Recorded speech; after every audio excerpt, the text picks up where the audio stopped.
Portunio donc a demandé la parole, nous allons la lui donner en allumant son micro. Lionel, ton micro est coupé, il faut que tu le... Voilà, parfait, merci Lionel. Donc question de Lionel Degnaud, président d'honneur de l'AIRE.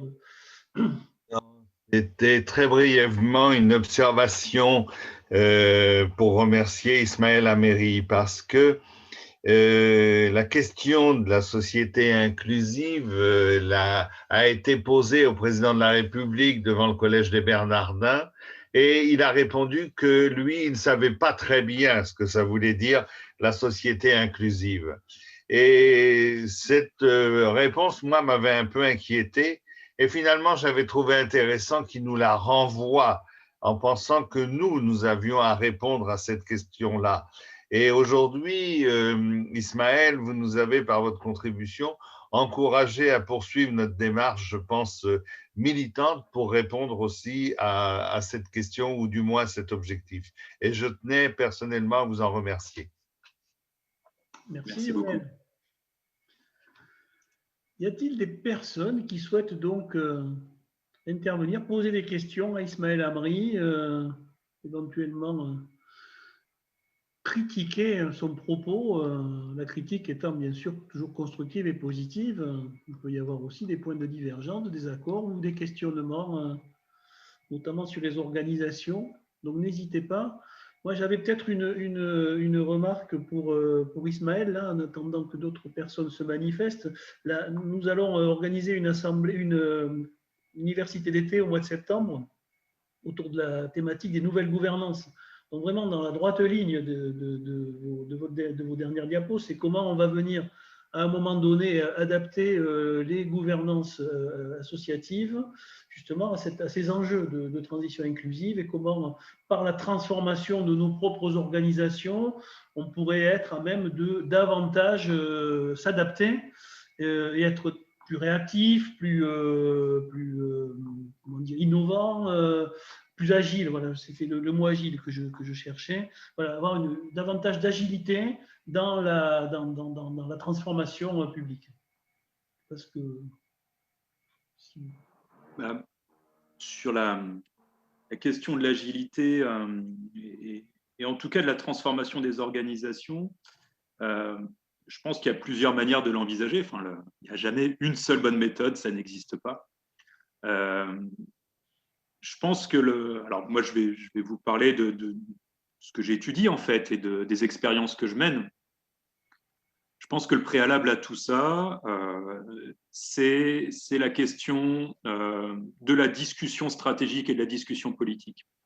C'est-à-dire que dans les associations, il y a une multiplicité de parties engagées qui, comme je le disais tout à l'heure, ont des intérêts qui peuvent être convergents autour de la transformation, mais qui sont divergents, qui peuvent être divergents aussi.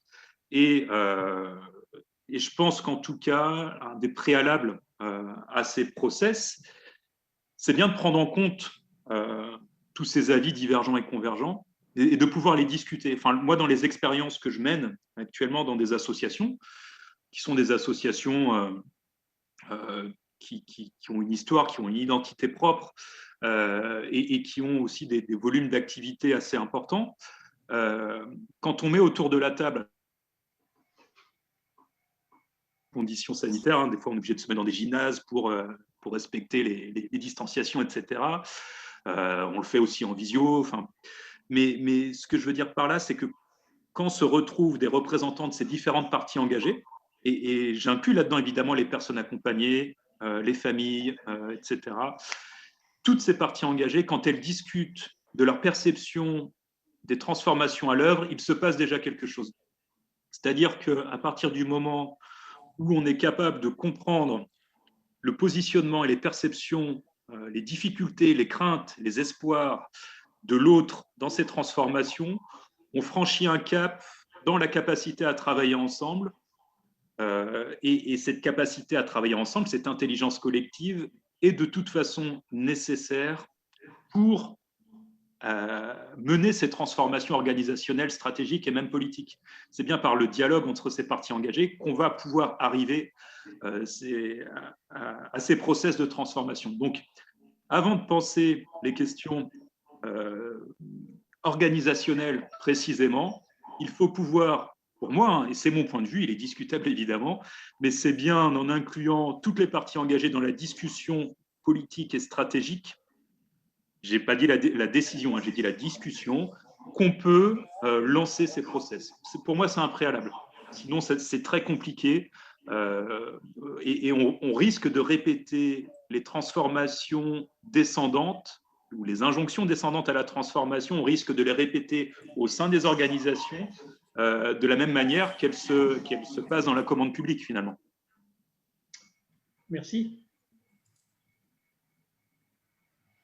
Roland, je crois que tu avais levé la main. Oui, mais en fait, tu m'as un peu coupé l'herbe sous le pied, puisque effectivement, la question pour nous, hein, qui sommes une association qui se veut avant tout militante, c'est-à-dire qu'on ne peut pas nous traiter, nous, au niveau de l'AIRE, d'opérateurs, même si on est par ailleurs salariés d'organisations qui, elles, sont pour le moins traitées d'opérateurs. Je pense que cette question-là est une question centrale pour nous, qu'on va essayer de mettre en discussion et pour laquelle peut-être on pourrait vous solliciter à nouveau dans une espèce de compagnonnage sur ces questions-là. On a prévu effectivement d'en parler pendant 2 jours de vive voix à Saint-Étienne en septembre. Voilà, je trouve que ces universités d'été s'inscrivent vraiment dans la continuité du propos. Donc, si on pouvait envisager un compagnonnage sur ces questions-là, ça nous intéresse vraiment. Écoutez, ce sera avec un grand plaisir que je pourrai répondre à vos sollicitations. Et d'autant plus que ce qu'on observe, c'est que ces transformations, je travaille plutôt avec des associations autour de la déficience intellectuelle, avec le mouvement UNAPI, etc. Mais on observe que ça concerne tout le secteur médico-social sur des sujets transversaux. Et moi-même, en tant que chercheur, mais aussi en tant qu'acteur de terrain dans l'accompagnement, moi, j'ai à cœur d'observer et d'accompagner aussi ce qui se passe dans d'autres secteurs, au sein du médico-social notamment, mais aussi dans le secteur, dans l'action sociale en général. Je pense que là, on est sur des questions associatives et organisationnelles, finalement, qui dépassent presque la question médico-sociale, même si là, c'est ça qui vous concerne et qui concerne les acteurs de plein fouet actuellement. Mais en fait, on est sur quelque chose de plus large. Et voilà, quand on parle de management public, de gestion publique, moi, j'ai besoin aussi d'observer ce qui se passe dans une multiplicité de secteurs. Donc, ce sera avec grand plaisir. Merci beaucoup.